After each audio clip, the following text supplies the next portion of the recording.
for sure. And that fight is getting harder and harder.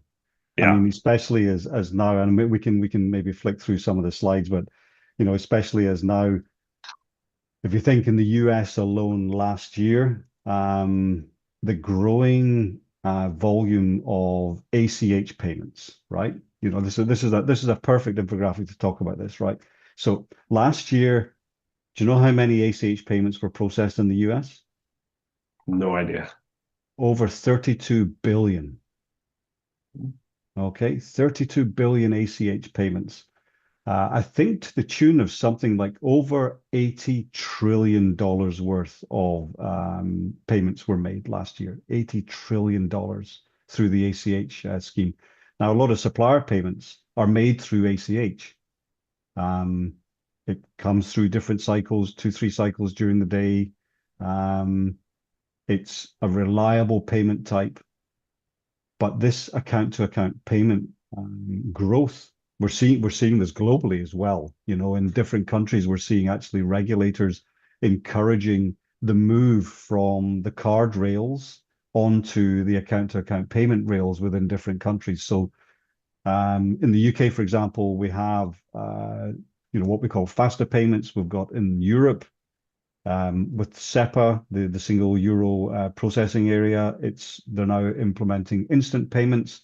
You'll see it in Canada with RTR, the regulation there. It's been around for a while, and Canada's, I was there recently in Toronto talking about this very subject, talking about, preventing authorized push payment scams, APP scams, as they're known within the banking world.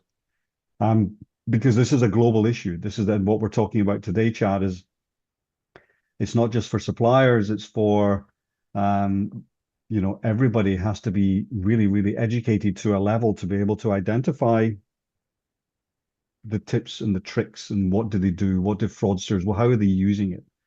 And there's some really, really sad stories of individuals losing, their life savings because they've been scammed from a romance scam, somebody believing that somebody is who they say they are, and actually they're not. And when we put it in the context of with your customers and through trust your suppliers, I mean, look at some of these numbers here. The explosion in use of synthetic identities up 50 odd percent, How do we know a person is who they say they are?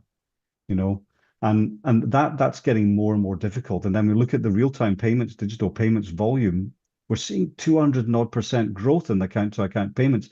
Well, what does that mean? It means as payments are getting, changes, we've seen it in the US with, for example, behavioral changes with Lyft or Uber. We're seeing um, drivers being paid the next morning almost immediately. So that's why we're seeing this level of growth, and with that comes an increase in fraud. So how Yeah. how do how do we prevent that increase of fraud? And one of those main things is making sure that we can validate who the account belongs to. We can make sure that we know that we're sending the money to Chad Hill and you are actually Chad Hill.